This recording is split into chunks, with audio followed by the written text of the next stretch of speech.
समादरणीय धार्मिक सज्जन, यजुर्वेद भाष्य सबके पास है। पृष्ठ संख्या 276, मंत्र संख्या 18। महर्षि दयानंद भाष्य है, इसके ऊपर हम विचार करेंगे। मंत्र है, या ते घर्म दिव्या शुक या गायत्र्याम हविर्धाने सा त आप्यायताम निश्चायताम तस्यै ते स्वाहा। या ते घर्म अंतरिक्षे शुक या त्रिशुभ या अग्निध्रे त्रिष्टुभि या त्रिष्टुभि अग्निध्रे सा त आप्यायताम निश्चायताम तस्यै ते स्वाहा। या ते घर्म पृथिव्यां शुक्त्या जगत्यां सदस्या सा त आप्यायतां निश्चायतां तस्यै ते स्वाहा। इस मंत्र की भूमिका में दिया है, फिर स्त्री पुरुष क्या करें, मनुष्यों को क्या करना चाहिए संसार के अंदर, वो इस मंत्र के अंदर बताया। तो इस मंत्र के भावार्थ को देखेंगे तो इसका तात्पर्य विदित होगा। जो स्त्री पुरुष दिव्य क्रिया, शुद्ध उपासना और पवित्र विज्ञान को पाकर प्रकाशित होते हैं, तो मनुष्यों को संसार के अंदर आकर शुद्ध उपासना करनी चाहिए। ये ईश्वर की आज्ञा है। शुद्ध उपासना अर्थात ईश्वर की उपासना करनी चाहिए, ईश्वर में प्रीति रखनी चाहिए, अपने गुण कर्म स्वभाव ईश्वर जैसे बनाने चाहिए। पवित्र विज्ञान और मनुष्यों को अपने ज्ञान को शुद्ध करना चाहिए। आत्मा के विषय में भ्रांति होती है, संशय होता है अनेक गुण कर्मों के विषय में। तो आत्मा के गुण कर्मों के विषय में संशय रहित शुद्ध विज्ञान हो, इसी प्रकार से परमात्मा के गुण कर्म स्वभावों के विषय में संशय रहित शुद्ध ज्ञान हो। संसार के पदार्थों के विषय में, शरीर आदि जो संसार के पदार्थ हैं, और भी जो हम फल फूल औषधियां वनस्पतियां इनका प्रयोग करते हैं, खनिज लवण आदि का उपयोग करते हैं, मिट्टी आदि का उपयोग करते हैं, जल वायु अग्नि आदि का उपयोग करते हैं, इनके विषय में भी हमारा शुद्ध ज्ञान हो। ये इनका स्वरूप जैसे है, इनके जैसे जैसे गुण कर्म है, वैसा वैसा हम उनको ठीक ठीक जाने। और दिव्य क्रिया, मनुष्यों को इस संसार के अंदर आकर दिव्य क्रियाएं करनी चाहिए, अर्थात वेदानुकूल उत्तम उत्तम कर्मों को करना चाहिए, जिससे कि सभी प्राणियों का हित हो, सभी प्राणियों का सुख बढ़े, सभी प्राणियों के दुख दोष रोग दूर हो। तो इस प्रकार से जो मनुष्य ईश्वर की उपासना करते हैं, सभी जल चेतन पदार्थों के विषय में जिनको ठीक ठीक ज्ञान होता है, तत्व ज्ञान होता है, और जो उत्तम क्रियाओं को करते हैं, धर्म का सेवन करते हैं, सबका हित करते हैं, वे ही मनुष्य जन्म के फल से युक्त होते हैं। तो ऐसे मनुष्य ही क्या है, मनुष्य जन्म के फल से युक्त होते हैं। मनुष्य जन्म का फल क्या है, मोक्ष है। वैसे मनुष्य जन्म के 4 फल बताए गए हैं, धर्म अर्थ काम और मोक्ष। तो इन 4 फलों से वो युक्त होते हैं। फिर आगे दिया, औरों को भी वैसा ही करें। तो जल चेतन पदार्थों के विषय में शुद्ध विज्ञान प्राप्त करके औरों को भी बताएं, ईश्वर की उपासना करके दूसरों को भी ईश्वर की उपासना की विधि बताएं, दूसरों को भी ईश्वर का उपासक बनाएं, और उत्तम कर्म स्वयं करें, दूसरों से भी करवाएं, दूसरों को भी उत्तम कर्म करने वाला बनाए, ये मंत्र का तात्पर्य है। अब मंत्र के पदों को पदार्थ के माध्यम से देखते हैं। पदार्थ में दिया है, हे धर्म, प्रकाश स्वरूप विद्वान व विदुषी स्त्री। एक विद्वान को अथवा विदुषी स्त्री को संबोधित करते हुए कहा जा रहा है। वो कैसे हैं? प्रकाश स्वरूप हैं, प्रकाश से ज्ञान से युक्त हैं, विद्या से युक्त हैं। अर्थात मनुष्यों को संसार के अंदर आकर विद्वान बनना चाहिए, विदुषी बनना चाहिए, ये ईश्वर की आज्ञा है। तो उनको संबोधित करते कहा जा रहा है, या जो तेरी गायत्र्याम पढ़ने वालों की रक्षक विद्या और हविर्धाने होमने योग्य पदार्थों के धारण में शुक विचार की साधन रूप क्रिया और जो दिव्य गुणों में हुई क्रिया है, वह तेरी आप्यायताम सब ओर से बड़े और निस्त्यायताम निरंतर संयुक्त हो गई। तो विद्वान अथवा विदुषियों को क्या करना चाहिए? जो विद्या है, उस विद्या के विचार की साधन रूप जो क्रिया है, उसको बढ़ाना चाहिए। और विद्या कैसी होती है, उसका विशेषण बताया। वो पढ़ने वालों की रक्षा करने वाली होती है। जो पढ़ने वाले होते हैं, जो विद्या प्राप्त कर रहे होते हैं, विद्या जब वो प्राप्त कर लेते हैं तो वो विद्या उनकी रक्षा करती है। उनके माध्यम से वो आजीविका आदि अर्जित करते हैं। और विद्या यदि आध्यात्मिक विद्या है तो उसके माध्यम से वो शरीर, मन, बुद्धि आदि को रोगों से, दुर्गुणों से बचाते हैं। ऐसी विद्या होती है।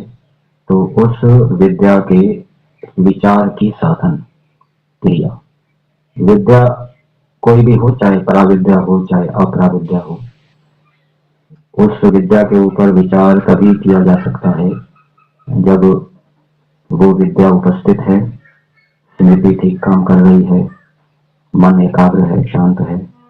और वो मन एकाग्र शांत कब होगा, स्मृति ठीक काम कब करेगी? जब जो पढ़ने वाले हैं वो क्रियाएं क्या है, उत्तम करेंगे, व्यवहार के अंदर उत्तम क्रियाएं करेंगे, जड़ चेतन के साथ उनका जो व्यवहार है वो श्रेष्ठ होगा। तो इस क्रिया को वो बढ़ाते रहें। अर्थात व्यवहार के अंदर जो शरीर से, मन से, वचन से क्रियाएं करते हैं वो उत्तम हो, और उत्तम क्रियाएं इन तीनों साधनों से बढ़ाते रहना चाहिए। और दूसरा बात बताई, हविर्धाने होमने योग्य पदार्थों के धारण में जो विचार किया जाता है। होमने का मतलब दान देना। अग्नि को भी सामग्री आदि पदार्थ होम किए जाते हैं, दिए जाते हैं। विद्वानों को भी पदार्थ दिए जाते हैं सत्कार करने के लिए। विद्वानों को भी तृप्त किया जाता है, जड़ देवताओं को भी तृप्त किया जाता है। तो उनको किन किन पदार्थों से हम तृप्त करें, विद्वानों का सत्कार किन पदार्थों से करें, देवताओं का सत्कार किन पदार्थों से करें, वो पदार्थ कैसे धन से अर्जित होने चाहिए, गलत तरीके से वो पदार्थ धन अर्जित न हो और उस धन से वो पदार्थ लिए जाए, ऐसा नहीं होना चाहिए। तो उन पदार्थों को प्राप्त करने के लिए जो धन है वो कैसे हम अर्जित करें जिससे कि वो अन्याय युक्त न हो, न्याय युक्त हो। तो इसके लिए मनुष्यों को विचार करना चाहिए, और वो विचार तभी कर पाएंगे जब उनकी जो क्रियाएं हैं दिन समय में वो उत्तम होगी। तो उन क्रियाओं को बढ़ाना चाहिए। तो एक तो विद्या का विचार करना चाहिए, पराविद्या, अपराविद्या, ये जो विद्याएं हैं। और दूसरा, जिन पदार्थों को हमें देना है देवताओं को तृप्त करने के लिए, वो पदार्थ कौन से कैसे धन से प्राप्त करें और वो धन किस प्रकार से शुद्ध हो अशुद्ध ना हो, इसके ऊपर विचार करना चाहिए और विचार को भी बढ़ाना चाहिए और इस विचार का जो साधन है क्रियाएं, उत्तम क्रियाएं, उनको भी बढ़ाना चाहिए। फिर आगे बताया, और जो दिव्य गुणों में हुई क्रिया है वह तेरी आप्यायताम सब ओर से बढ़े।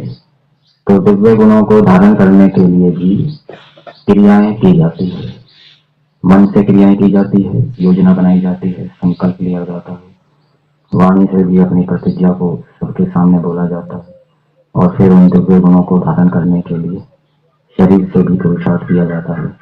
तो मनुष्यों को दिव्य दिव्य गुणों को धारण करने के लिए अपनी क्रियाओं को बढ़ाते रहना चाहिए, विद्या के विचार को बढ़ाते रहना चाहिए, धन किस प्रकार से शुद्ध हो अशुद्ध न हो इसका विचार भी बढ़ाते रहना चाहिए।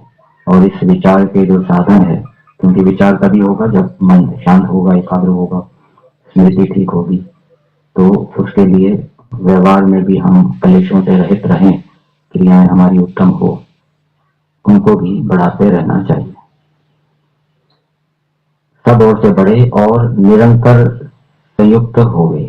तो जो जो क्रियाओं को हम बढ़ा रहे हैं वो ऐसा नहीं कुछ दिन तो अच्छी क्रियाएं की, बढ़ाई, फिर घटा दी, बढ़ाने के बाद निरंतर वो बढ़ी ही रहे, घटे ना। तस्यई उस क्रिया और तेरे लिए स्वाहा प्रशस्त वाणी हो गई। तो इस प्रकार से जो विद्वान और विदुषी स्त्रियां उत्तम क्रियाओं को करते हैं तो उनका प्रशंसा सबको करनी चाहिए, उनकी प्रशंसा सबको करनी चाहिए। जो दुष्ट व्यक्ति है उनकी अप्रशंसा होनी चाहिए और जो श्रेष्ठ क्रियाओं को करने वाले हैं उनकी प्रशंसा दूसरे मनुष्यों को करनी चाहिए। ये वेद का आदेश है। तो तेरे लिए प्रशस्त वाणी हो गई। फिर आगे दिया, हे धर्म, ये दूसरी बार धर्म शब्द आया है, 3 बार धर्म शब्द आया है, अलग अलग अर्थ किया है। दिन के तुल्य प्रकाशित विद्या वाले जन व स्त्री। तो जैसे दिन सूर्य के प्रकाश से प्रकाशित होता है, वैसे ही प्रकाशित विद्या वाले जिनकी आत्मा में विद्या प्रकाशित हो गई है, मतलब कि जो उन्होंने विद्या पढ़ी है वो शाब्दिक ज्ञान नहीं रहा, सत्य ज्ञान के रूप में उपस्थित हो गई है, ऐसे विद्वान और विदुषी को संबोधित करते कहा जा रहा है। जो तेरी अंतरिक्षे आकाश विषय में शुक्र सूर्य की दीप्ति के समान विमान आदि की गमन क्रिया और जो आग्नेत्रे अग्नि के आश्रय में तथा त्रिष्टुप छंद में से निकले अर्थ में विचार रूप क्रिया है, वह तेरी आप्यायताम बढ़े।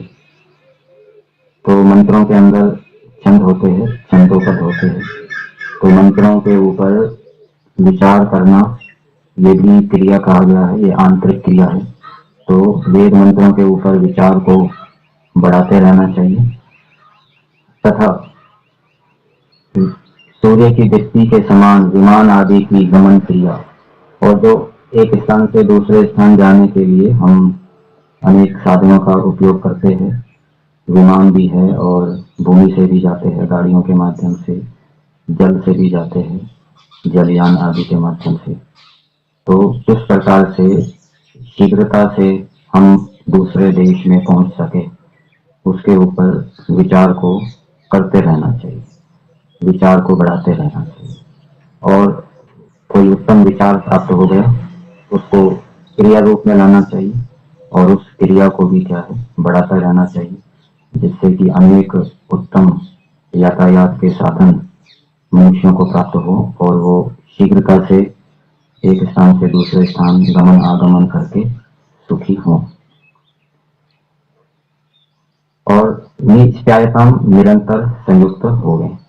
और जो जो क्रियाएं कर रहे हैं, क्रियाओं को बढ़ा रहे हैं, वो क्रियाएं बढ़ी ही रहे, कालांतर में घट ना जाए, वो निरंतर संयुक्त रहे।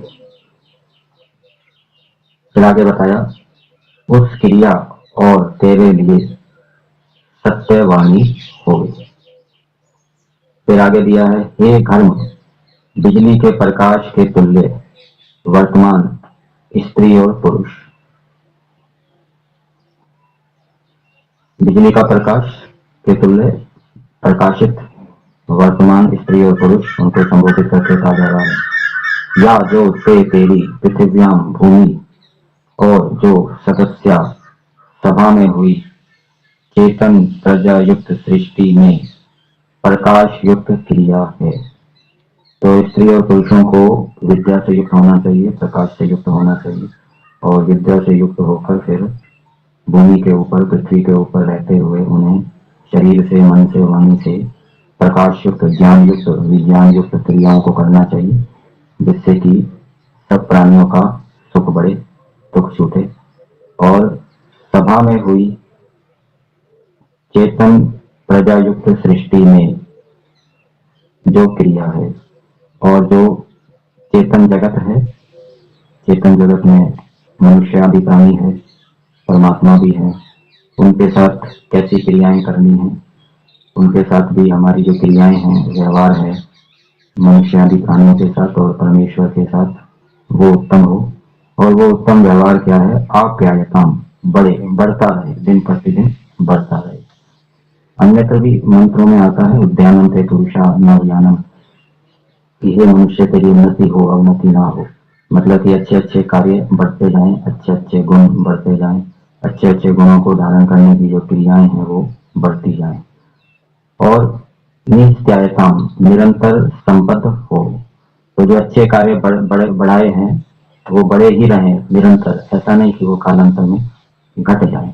जो उत्तम व्यवहार चेतन जगत के साथ किया जा रहा है, मनुष्य आदि प्राणियों के साथ और परमेश्वर के साथ, उसको उत्तम व्यवहार को बढ़ाया जा रहा है, और फिर वो निरंतर बड़ा ही रहे। घट जाएगा तो फिर अवनति हो जाएगी, इसलिए कहा है निरंतर संबद्ध हो गए। तस्य इस क्रिया तथा तेरे लिए स्वाहा सत्यवाणी हो। तो जो मनुष्य इस प्रकार से विद्वान होकर विद्याओं के ऊपर विचार को बढ़ाते हैं, उन विचार का साधन जो उत्तम क्रियाएं हैं, चेष्टाएं हैं, शरीर से, मन से, वाणी से, उनको बढ़ाते हैं। जो देने योग्य पदार्थ हैं उनके विषय में विचार करते हैं, किसको देना है, किसको नहीं देना, कौन सुपात्र है, कौन सुपात्र नहीं है, और जिन पदार्थों को देना है वो कैसे प्राप्त किए जाएं, न्यायपूर्वक प्राप्त किए जाएं, अन्यायपूर्वक प्राप्त ना हो, इसके विषय में जो विचार बढ़ाते हैं। अच्छे अच्छे गुणों को धारण करने के लिए जो क्रियाओं को बढ़ाते हैं, एक स्थान से दूसरे स्थान पर शीघ्रता से जाने के लिए जो अनेक प्रकार के विचार को बढ़ाते हैं, फिर उन विचार को क्रिया रूप में लाकर अनेक साधनों को बनाकर यातायात के सब प्राणियों को सुखी करते हैं। जो मंत्रों के ऊपर विचार करते हैं, उस विचार को बढ़ाते हैं और उस वृद्धि को निरंतर संयुक्त रखते हैं, उस वृद्धि में ह्रास नहीं होने देते, तथा जो पृथ्वी के ऊपर उत्तम उत्तम क्रियाएं करते हैं जिससे सबका सर्वस्व हो। तो ऐसे स्त्री और पुरुषों के लिए, विद्वान और विदुषियों के लिए प्रशंसा होनी चाहिए, सबको प्रशंसा करनी चाहिए।